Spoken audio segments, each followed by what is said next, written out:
This morning, I made the mistake of listening to the news as I was getting ready today. And I thought, I know what song we're going to sing. How can we possibly sing a song like that when the world is going to hell in a handbasket? And I thought, oh, wow, we need to change this. We need to just change everything this morning. And then I thought, oh, wait. I remembered then, be the lake. That is, after all, our gift to the world, to make this world a better place, one heart at a time, one life at a time, to inspire magnificence, to bring our message of hope, and to hold the vision for a world that works for everyone until we see it. The psalmist tells us, I will lift up mine eyes unto the hills from whence cometh my help. My help cometh from that which made heaven and earth. Emma Curtis Hopkins tells us to look up to the higher thought, hold that higher vision, hold the high watch. That's our job, and that's why we're here this morning. So let us sing, let us dance, let us hum, let us laugh, let us smile and shout from that happy place because we're alive. And no matter what is going on, let us celebrate the joy of life while we're here. We have the chance every day to start anew and to make every day a great day, a happy day. We can choose to be the lake. And that's why our affirmation today, I'm happy to be alive and living a joyful life. Oh, let us repeat that again. I am happy to be alive and living a joyful life. Oh, okay. As I've said before, this is part of a series that has been developed for all CSLs to use. Wisdom of the Ages has gone into it. So this is not my work alone. It belongs to those who've gone before and given it to us. And the theme for this year is that living everyday wonder, to take this teaching into everyday life, not just on a time when we have time and the inclination to listen to some spiritual event or to do our meditation, but to live this way, to live everyday wonder. And specifically this month, the month of May, we're devoting to emotions. And today, if you haven't noticed, our theme is if you're happy and you know it. And I am happy and I'm so grateful to those who have come before to show me the way. And so that's why I'm here today, so that I can be a link in that chain of good for the world.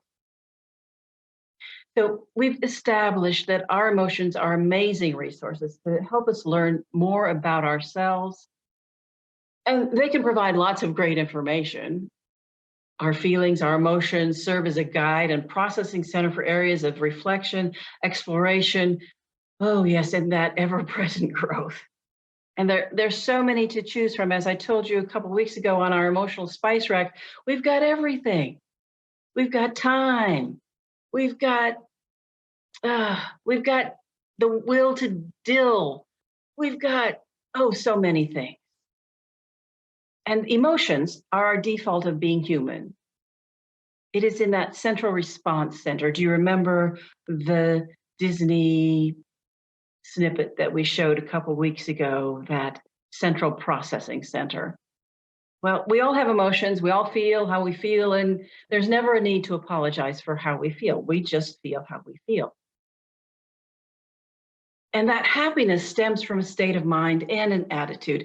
See, we can choose to shift our attitude by focusing on something that brings us joy, whether from a memory that we have or just from doing something that is pleasing to us, from being creative. So we focus on the gratitude and our many blessings. And that's a great feeling bummed out buster, or a way to make us even happier than we already are. So I believe the way to happiness is through gratitude, through looking at what we do have. And I remember years ago, I was parking my car in the garage, and I was getting out of my car, and I wasn't overjoyed that day, as some days are. And I looked around, I said, wow, somebody with a car like this would be really happy. And I looked around and said, wow, somebody with a house like this could be really happy. And I, came in and Rob was there. I said, wow, somebody with a great partner like this could be really happy. Oh, that's me. I made a choice in that instant to be that happy person. So I looked for that unexpected shift in my viewpoint. We're often told, fake it till you make it or act as though it is. And that is a shortcut way of saying, turn your attention to what you want to accomplish. Maybe that's not what's happening right now, but it's what we want to accomplish. And we view that mental equivalent and it comes to pass. Now, you may have seen or heard about the movie of Pay It Forward. This is a story about a social studies teacher who gives an assignment to his junior high school class to think about an idea to change the world for the better and put it into action. And then one young student creates a plan for paying it forward. And he affects the life not only of his struggling single mother, but he also sets in motion an unprecedented wave of human kindness. And that's in the movie. Now we know that that has translated from the movie to real life. And there's lots of examples on the internet, and I invite you to check that out, to look at it. For example, there was a woman in St. Petersburg, Florida, who started a Pay It Forward movement, motivated 377 people, other customers, to treat complete strangers to a cup of coffee. It was an 11-hour chain of kindness, which eventually ended, but it inspired many other chains just like this one. So many examples.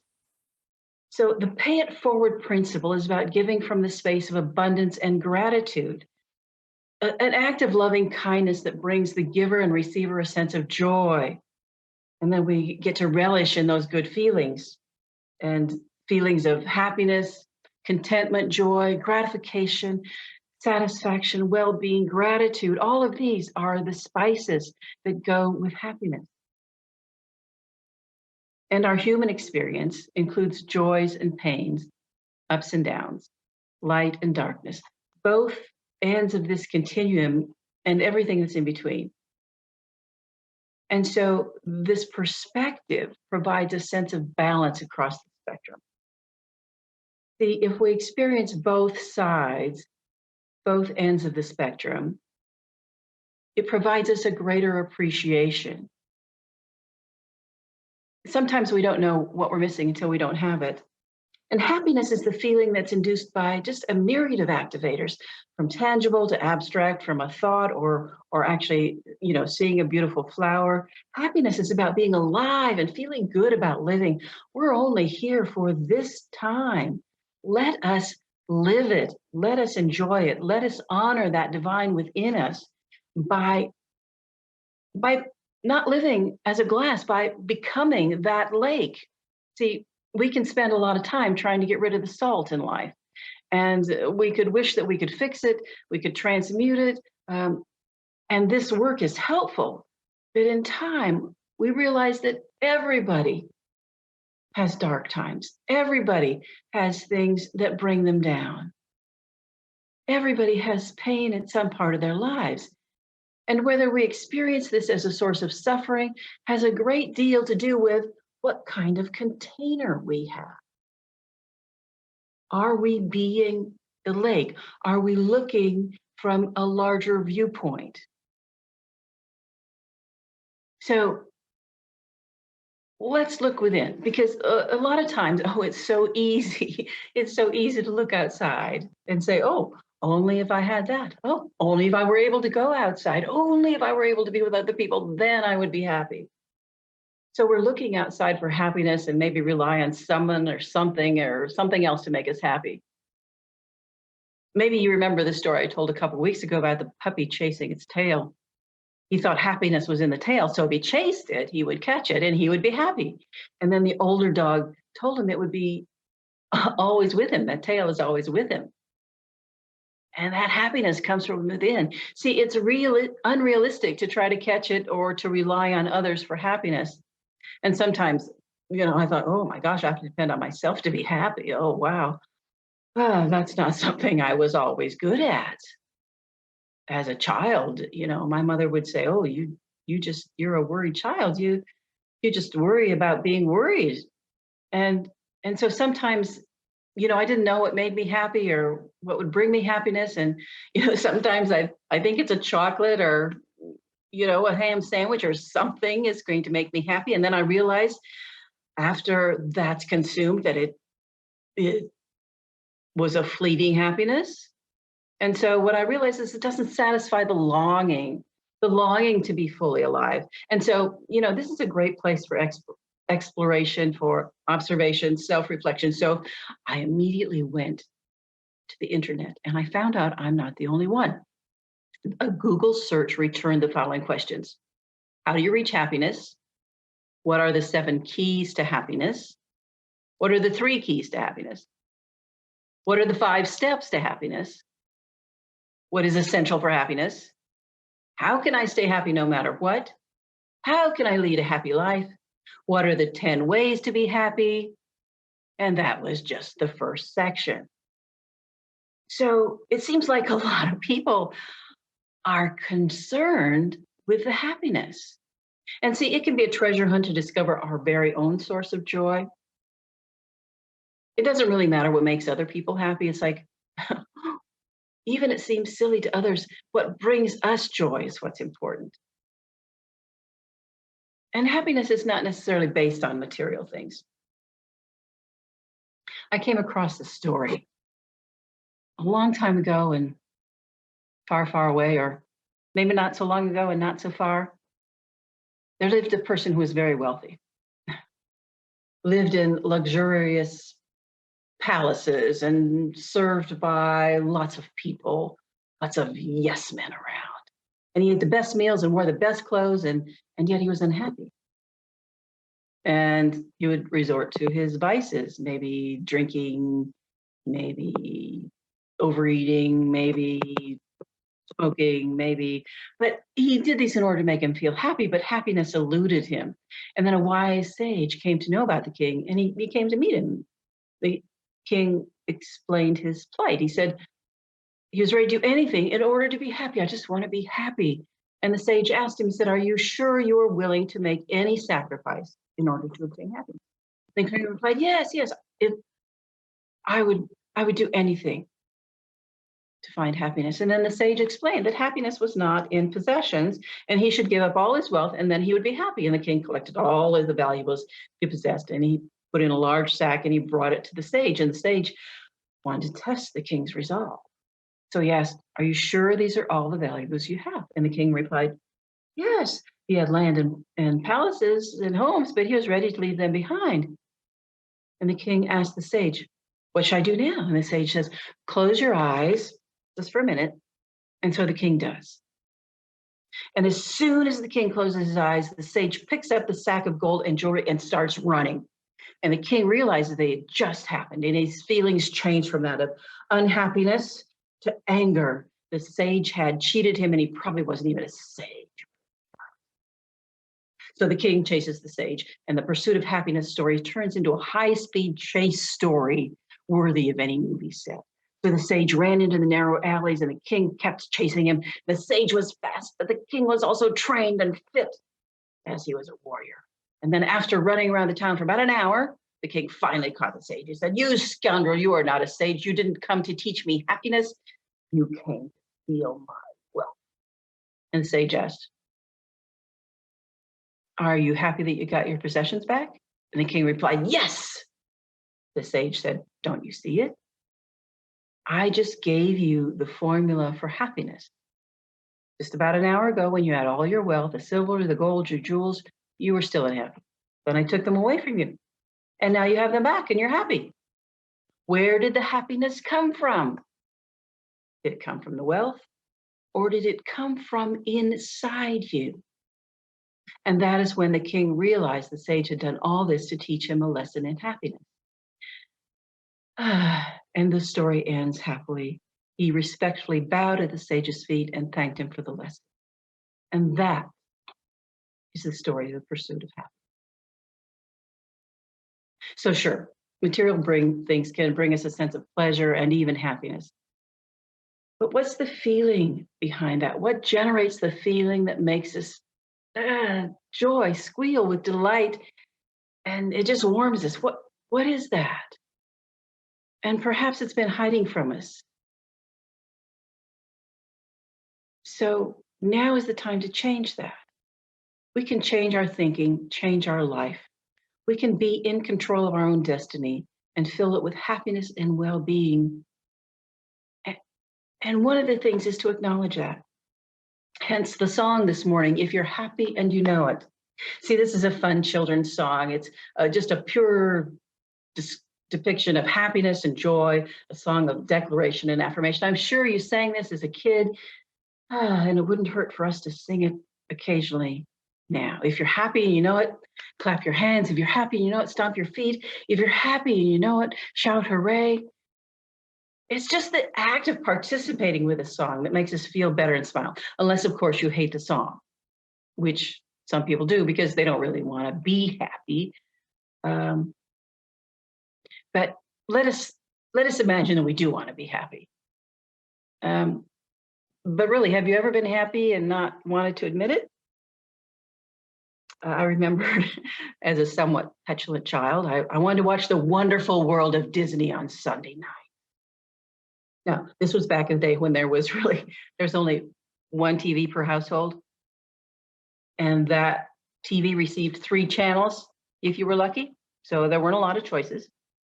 Opposite Wonderful World of Disney.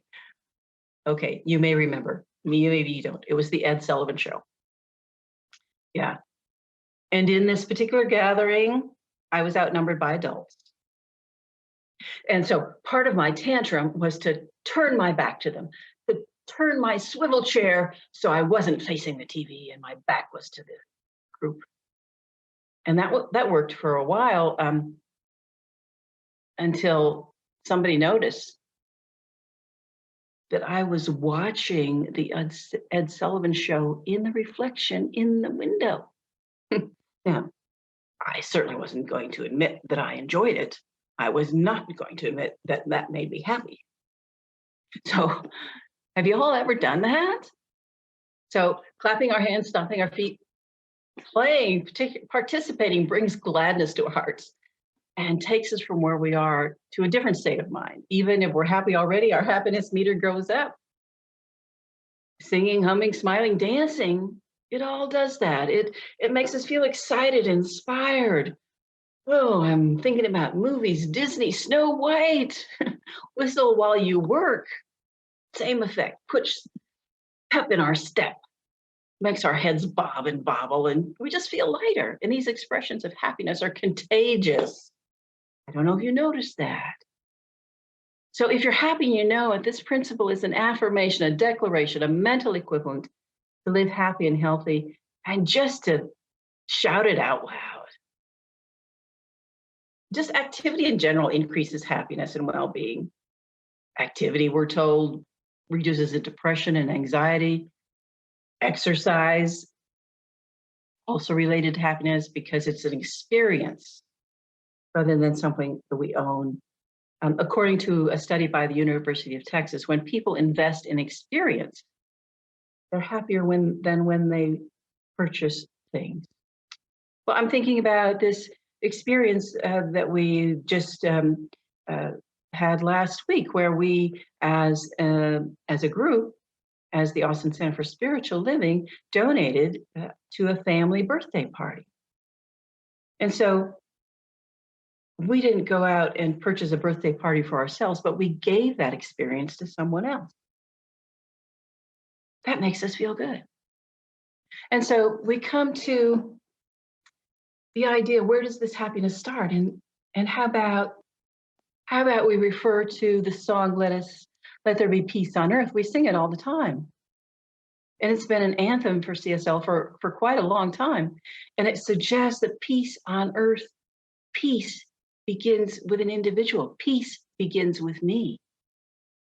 It says, now is the moment for peace on earth. And with every step I take, this will be my vow to take each moment, to live each moment from the place of peace, because peace begins with me. Well, happiness works the same way. Happiness is an inside job, and it starts with the individual. It takes commitment and choice to live from the place of space of happiness and joy. And there's so many other choices we can make. When we individually choose to live from happiness, peace, joy, we can also make a positive impact on others.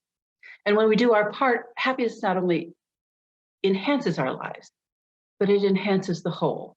How cool is that? To know that I, as an individual, am a viable force for good in the world. And this confirms the reciprocal nature of the universe. As we let our light shine, the world gets brighter, happier, more peaceful, harmonious. Happiness is driven by a state of mind, consciousness, and awareness. So if we live our life from a place of enthusiasm, joy, expectancy, and positivity, that we lift our spirits and creates that pleasant aura around us. And life feels less like drudgery. Regardless of how bad things may seem in our experiences or in the world, we can learn to flip the story by shifting our perspective to see things more as opportunity for learning and growth, rather than focusing on the negative side of the picture.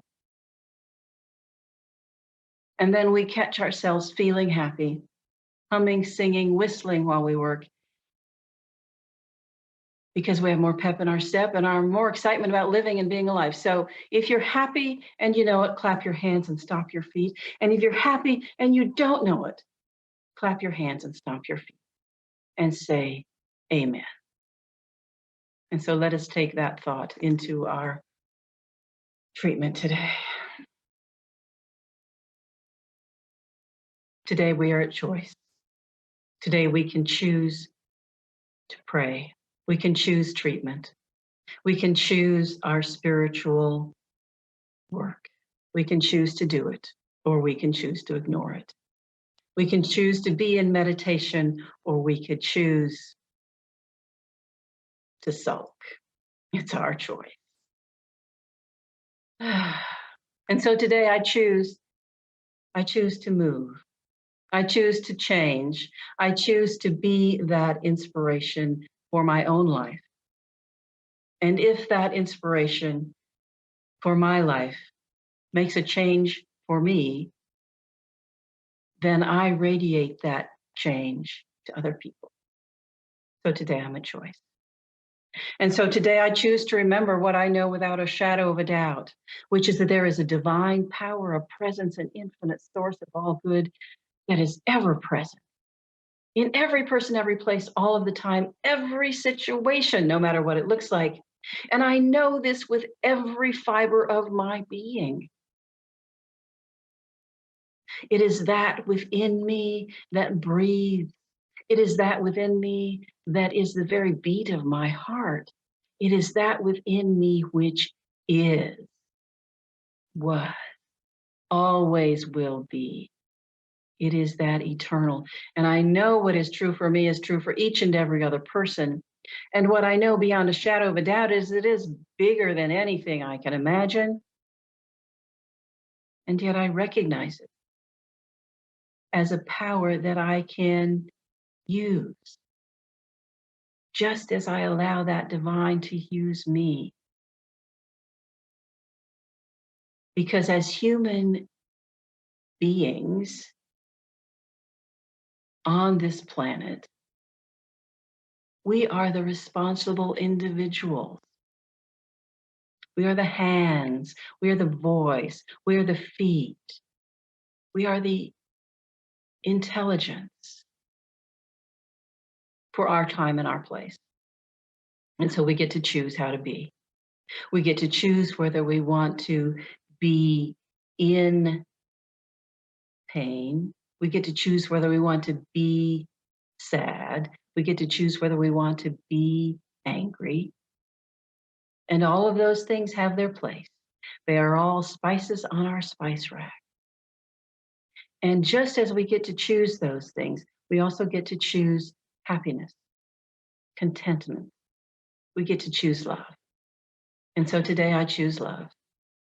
Today I choose to be in positive, helpful relationships with the people I meet, whether that be the person that delivers my morning paper, whether that be the person that delivers the morning news, whether that be the person that starts their lawnmower while I'm trying to sleep.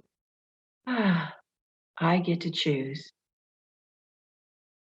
And so choosing to be in relationship, choosing to be in love with this world, with this planet, with this life, I know that this love is radiated throughout. And as I choose love, my body is filled then with the divine presence of love.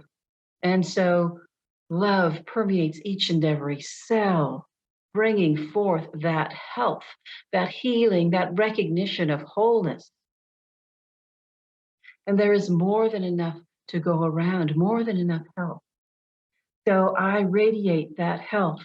And in my imagination, I send it forth to all people who might be feeling pain, to all people to assist them to make the choice. And as I do so, I recognize that there is an abundance of thought, an abundance of all good things. And so I choose to share from that abundance.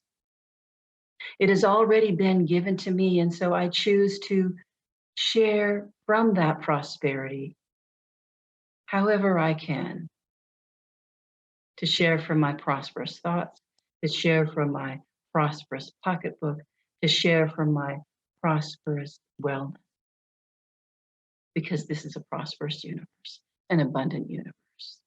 And especially recognizable at this time when the trees are leafed out, the grass is growing, and life is showing itself in a multitude of ways. And in this, I also recognize creativity, the divine gift we've been given of creativity. And so I know that there's a perfect work in the world for each and every person. No matter what it is we have to offer, there is a place to plug into that, a place that is open and receptive to our. And so I celebrate this life with its love, with its wholeness, with its prosperity, and with its creativity. What a great life. And in this, there may be tears of gratitude, happy tears. And so I invite you to join me in feeling life today, in gratitude for all that is, for all that is not. And in my gratitude, I affirm, and so it is.